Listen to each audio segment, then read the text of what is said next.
সত্যি জীবনে একটা ভালো পার্টনার থাকা খুবই দরকার, না হলে জীবনটা বেঁচে থাকাও কেমন মরার মতো হয়ে যাবে। আসসালামু আলাইকুম বন্ধুরা, কেমন আছো সবাই? আলহামদুলিল্লাহ আমি খুব ভালো আছি, আশা করি তোমরা খুব ভালো আছো। বিয়ে আমার 4 বছর হয়ে গেল, আর এই মানুষটাকে আমি গত 12 বছর ধরে চিনছি, জানছি, চেনা জানা মানুষ। হয়তো সেই জন্য এই মানুষটা আমার সবকিছু, মনের কথা সবকিছু বুঝতে পারে, জানে যে আমার কি চাই, কি লাগবে, কি বলবো। আমাকে সে তো বলে যে আমি হা করলেই সে বুঝতে পারে আমার কি চাই। যেহেতু আমাদের দোকান আছে, তা সে বাইরে ইফতার করে, আর প্রত্যেকদিন বাইরে থেকে এসে আমাকে জিজ্ঞেস করে আজকে ইফতারে কি খেয়েছো। ঠিক তেমনই কালকে আমি বললাম যে আজকে আমাদের ইফতার খুব একটা ভালো হয়নি, ফল সেরকম ছিল না। আমার এই কথা শুনতেই সে পরের দিন অনেক রকম ফল নিয়ে চলে এলো, আর আমাকে বলছে নাও আজকে তুমি তোমার মন মতো সব ফল খাবে। আমি ফলগুলো দেখে একটু খুশি হলাম, মাঝে মাঝে ভাবলাম যে সত্যি মানে জীবনে এরকম একটা পার্টনার পাওয়া খুব দরকার, যে তোমার ছোট ছোট জিনিসগুলো এভাবে খেয়াল রাখবে, তোমার ছোট ছোট খুশিগুলোকে প্রায়োরিটি দিবে, তোমাকে ভালোবাসবে, নিজের বাড়ির কথা, ফ্যামিলির কথা মনে করার আগেই তোমাকে সেই খুশিগুলো সব এনে দেবে, যে তাদেরকে তোমার মনে করে আর কষ্ট পেতে হবে না। আমার জীবনে আমার বাবা নেই, কিন্তু বাবার কমতি আমাকে এখানে একটু বুঝতে দেয় না, আমার খেয়াল সেইভাবেই রাখে। তাই আমি প্রথমে যে কথাটা বলেছিলাম যে জীবনে একটা ভালো পার্টনার থাকা অবশ্যই খুবই দরকার, নাহলে জীবনটা মরার মতো হয়ে যাবে।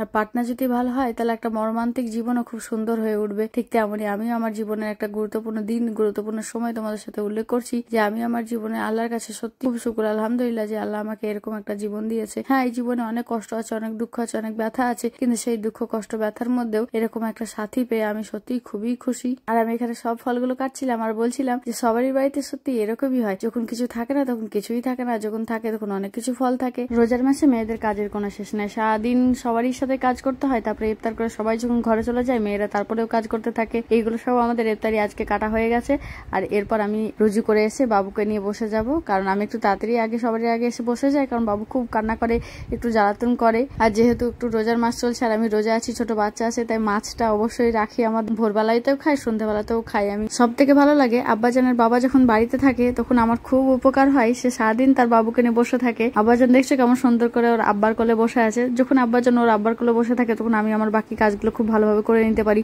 কারণ সারাদিন সংসারে অনেক কাজ থেকে, বাবু জামা কাপড় কাচা সবকিছু।